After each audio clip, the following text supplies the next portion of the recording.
在零下50度的北极，动物脂肪对于因纽特人至关重要，这是身体摄入热量的主要食物，就连手上残留的脂肪也要舔舐干净。清早的因纽特女人蓬头垢面，身上的衣服由于常年不洗，也裹上了一层黑色的包浆。小孩早上起来滴水未进，女人用刀子将三文鱼的眼睛挖了出来。他们一般都会将动物眼睛留给孩子，这也是孩子们为数不多的零食，女儿送入口中直接开吃。三文鱼是因纽特人的早饭，老布的妻子用乌骨刀切下一块鱼肉，美美的吃了起来。当然，他并不会忘了自己的孩子。清晨的雪屋温度低至0下，但阿德却光着膀子干活。不得不说，因纽特人身体就是好，为了生存，他们不得不从温暖的雪屋钻出来。从入冬以来，阿德还未曾抓到海豹，用手轻轻撩起粘连的秀发，他似乎找到了方向。两只狗狗上一秒还在你侬我侬，下一秒就要跟着阿德出去狩猎，将一根柔软的羽毛轻轻地挂在骨头上，随后小心翼翼地放在海豹的呼吸孔上。静等的同时，凛冽的北极风不断地呼啸，刺骨的寒冷瞬间穿透厚重的皮大衣。即使是不怕冷的阿德，此时也被冻得瑟瑟发抖，骨头上的羽毛也被寒风吹得乱。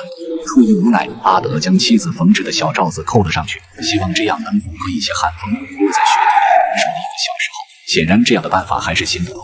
随后用斧头将积雪挑开，用铲子挖了起来，随手拿起鱼叉，他要重新制作一个防风装置，将鱼叉伸入呼吸孔，用骨头削去积雪进行掩埋，又用鱼叉将洞口扩大，找了一节木棍，小心地放进呼吸孔内。相比刚才的羽毛，这种办法明显有了改善。底下的海豹前来换气的时候，会触碰到下面的木棍。不得不说，这的确是个好办法。只要海豹老弟赶上来换气，迎接他的将是锋利的箭头。由于昨天晚上老布两口子动静过大，导致屋顶塌方，为了修补房顶，妻子拿了一张驯鹿皮进行封堵。驯鹿皮是他们赖以生存的装备，不管是身上穿的还是晚上盖的，大部分都是驯鹿皮。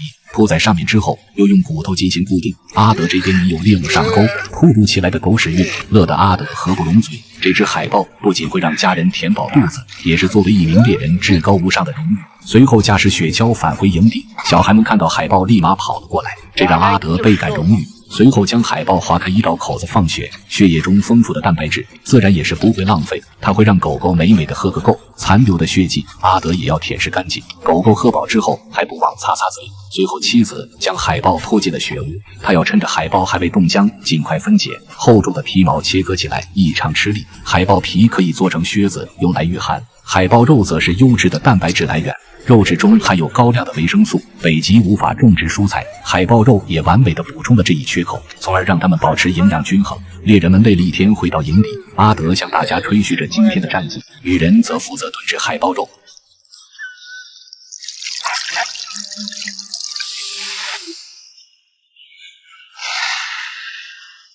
随着阵阵的香味飘出，一道石锅炖海豹就此出锅。猎人们一天的饥寒交迫，在吃到海豹肉的那一刻，疲惫感瞬间烟消云散。谁能拒绝在冰天雪地的北极吃上了一口热乎乎的海豹肉？